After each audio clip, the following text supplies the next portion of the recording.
Bab 349. Tidak ingin membantu, sama sekali tidak ingin membantu.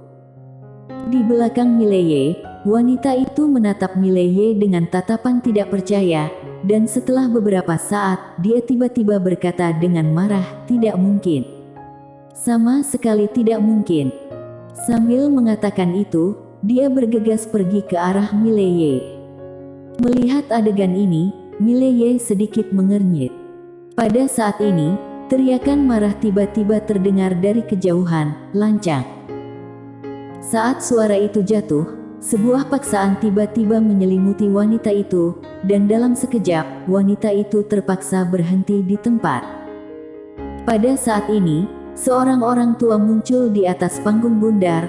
Orang tua itu memiliki janggut yang sangat panjang sampai mencapai dadanya.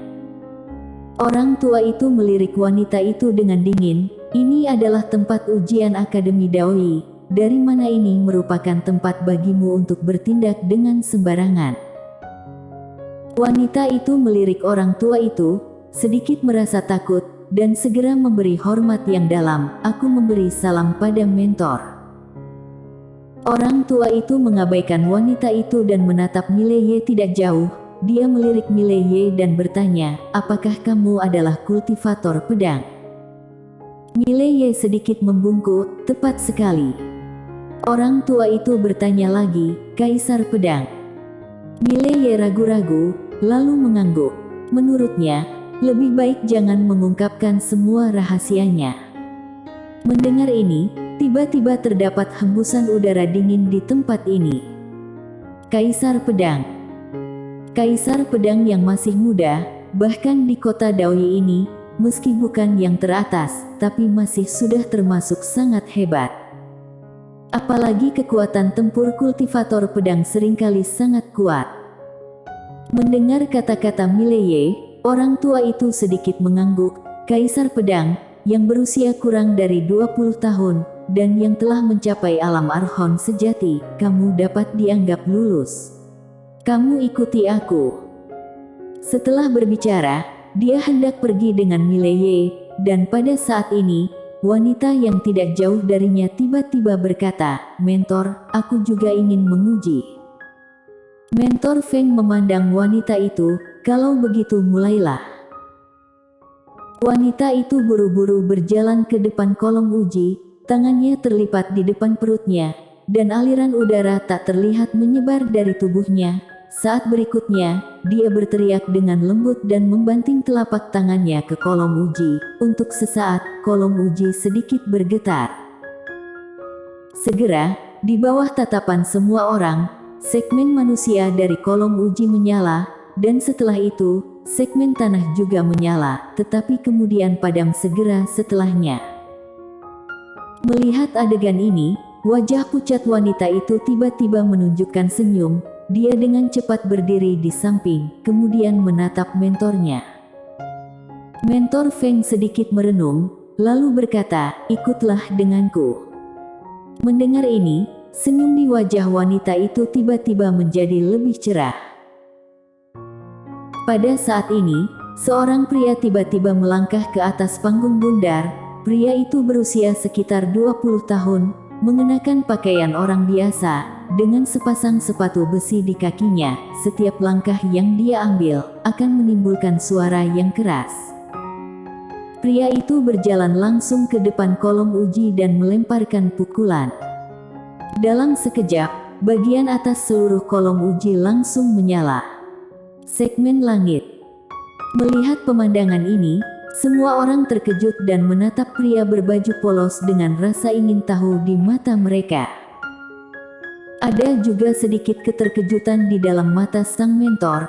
Dia melirik pria berbaju polos, "Apakah kamu melatih tubuh fisik?" Pria berbaju polos mengangguk, "Benar." Mentor Feng tersenyum kecil, "Jarang bisa melatih tubuh fisik hingga ke tingkat ini. Sangat jarang. Kamu ikut denganku." Setelah mengatakan itu, dia berbalik dan pergi. Mileye dan yang lain mengikutinya. Segera, di bawah kepemimpinan mentor Feng, ketiganya datang ke depan sebuah hutan lebat. langkah mentor Feng berhenti. Dia berbalik untuk melihat Mile Ye dan yang lain. Akademi Daoyi berada di ujung pegunungan ini. Jika kalian dapat melintasi pegunungan ini dan tiba di Akademi Daoyi dalam keadaan hidup, maka kalian akan menjadi anggota Akademi Daoyi. Adapun untuk kelas mana yang dapat kalian masuki, itu akan tergantung pada kinerja kalian. Mile Ye bertanya dengan cepat, apakah ada batasan? Mentor Feng berkata, tidak ada batasan. Saat dia mengatakan itu, dia melirik mereka bertiga, namun, aku akan menyarankan kalian bertiga untuk bergabung. Tentu saja, aku tahu bahwa orang-orang seperti kalian umumnya sangat sombong, dan sulit untuk bekerja sama dengan orang lain, serta tidak akan menuruti ucapan pihak lain. Jika kalian tidak mengubah diri kalian sendiri, maka kalian akan langsung mengalami penderitaan. Setelah berbicara, dia berbalik dan menghilang di ujung langit. Setelah mentor pergi, pria berbaju polos berjalan langsung menuju hutan lebat di kejauhan, sementara wanita itu melirik Mile Ye, aku harus tiba sebelum kamu. Setelah berbicara, dia juga bergegas menerjang maju. Keduanya bergerak dengan sangat cepat dan langsung menghilang ke kejauhan dalam sekejap mata. Mile Ye berpikir sejenak, kemudian bangkit dengan pedangnya, tetapi segera, raut wajahnya berubah, karena tekanan kuat tiba-tiba menyelimutinya. Semakin tinggi dia pergi, semakin kuat tekanannya, pada akhirnya, dia mau tidak mau harus berhenti. Di atas tanah, Mile Ye mengangkat kepalanya dan melirik, tentu saja, masalah memang tidak sesederhana itu. Setelah hening beberapa saat, Mile Ye memasuki hutan lebat. Hutan lebat ini sangat sunyi, semakin tenang tempat seperti ini, semakin membuktikan betapa tidak sederhananya masalah ini. Mile Ye mempercepat langkahnya, dan pada saat ini, tiba-tiba terdapat getaran yang berada tidak jauh di depannya, dan segera, sebuah monster besar muncul di depannya dalam bentuk monster seperti sapi. Seluruh tubuhnya berwarna gelap, tubuhnya setinggi beberapa kaki, dan anggota tubuhnya terlihat seperti pilar, memberi orang rasa penindasan yang kuat. Tidak ada ekspresi di wajah Mile Ye, dia melepaskan jiwa pedangnya. Ketika dia merasakan jiwa pedang ini, monster itu sedikit terpana, tatapan sengit di dalam matanya berangsur-angsur berubah serius, dan setelah beberapa saat, ia tiba-tiba berbalik dan pergi. Melihat adegan ini, Mile Ye tercengang. Pergi. Apakah dia pergi semudah ini? Setelah beberapa saat, Mile Ye menggelengkan kepalanya dan tersenyum. Tak perlu dikatakan lagi, itu pasti karena aura dominan yang memancar dari dirinya yang mengejutkan lawan. Ada yang salah. Tepat pada saat ini, Mile Ye tiba-tiba berbalik, tidak jauh di depannya, entah sejak kapan berdiri seorang pria paruh baya. Alam Breaker. Mile Ye mengerutkan keningnya, apakah dia adalah orang yang dikirim oleh Akademi Daoyi? Pria paruh baya itu melirik Mile Ye, kamu adalah Mile Ye. Mendengar ini, Mile Ye mengerutkan keningnya lebih dalam, kamu bukan orang dari Akademi Daoyi. Pria paruh baya itu berjalan menuju Mile Ye dengan perlahan, kami terus mencarimu sepanjang jalan, yang benar-benar sangat sulit. Mile Ye berkata dengan sungguh-sungguh, siapa kalian?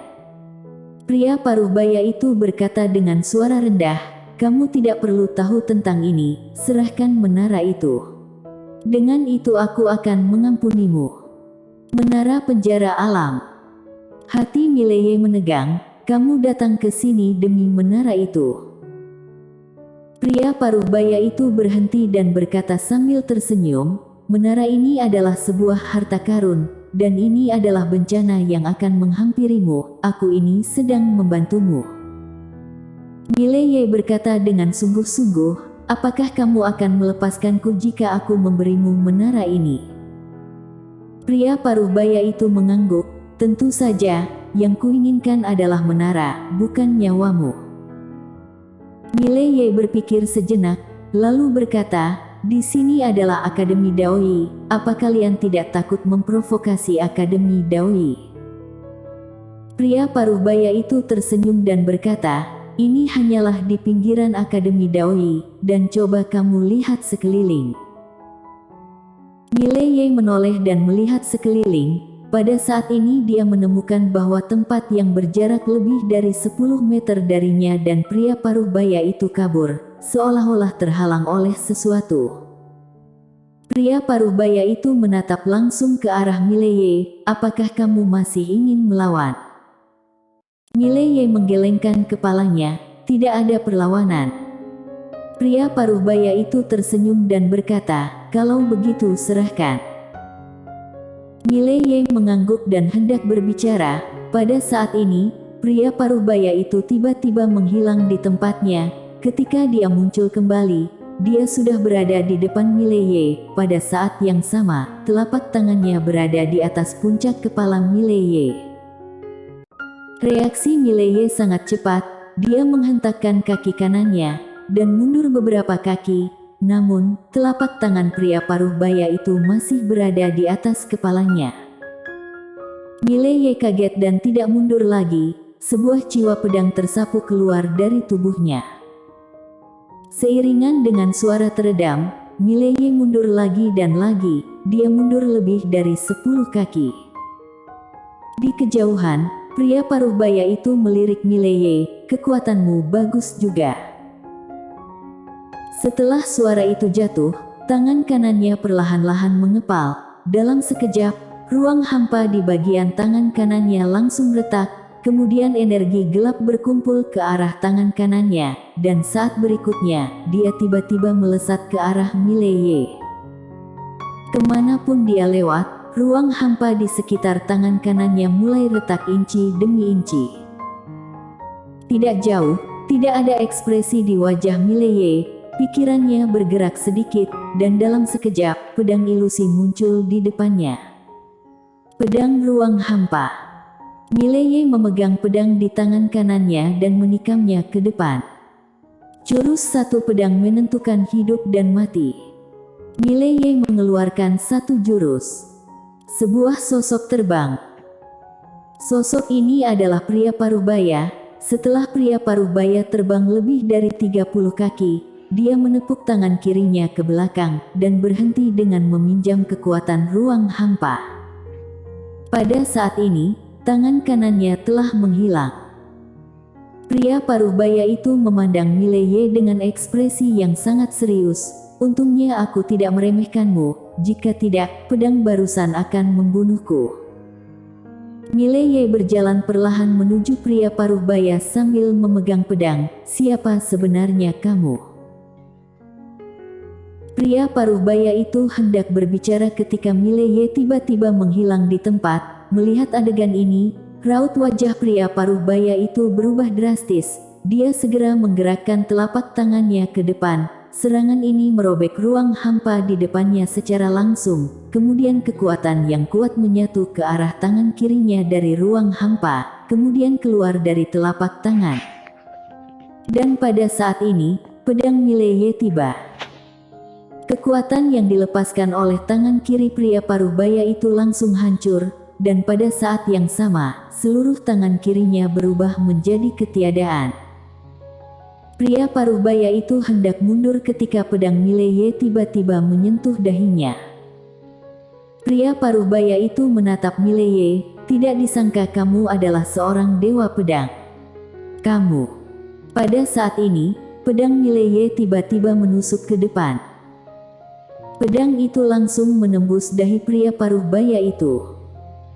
Mileye menyimpan kembali pedangnya dan mengeluarkan cincin Chanyu. Segera, pria paruh baya itu mulai secara bertahap menjadi ilusi. Pria paruh baya itu menatap Mileye, ekspresi di wajahnya penuh dengan kegilaan. "Mileye, jika kamu membunuhku, maka akan ada ribuan aku yang datang kepadamu, kamu. Banyak omong kosong."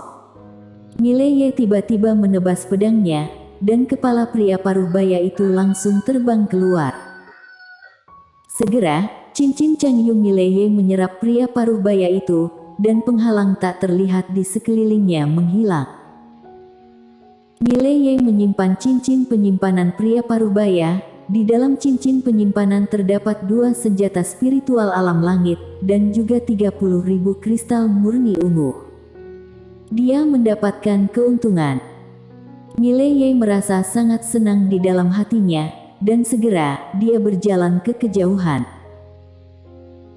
Sekitar setengah jam kemudian, suara pertempuran tiba-tiba datang dari tidak jauh di depan Mileye. Mileye mempercepat langkahnya, dan segera dia melihat seseorang. Orang itu adalah wanita dari sebelumnya, dan pada saat ini, wanita itu sedang dikepung oleh 3 monster. Wanita itu benar-benar tertekan, dan terdapat luka di sekujur tubuhnya. Pada saat ini, wanita itu tiba-tiba menatap Mileye dan berkata dengan marah, "Apakah kamu tidak akan membantu?" Mileye tertegun, lalu tersenyum, "Tidak ingin membantu, aku sama sekali tidak ingin membantu." Bersambung.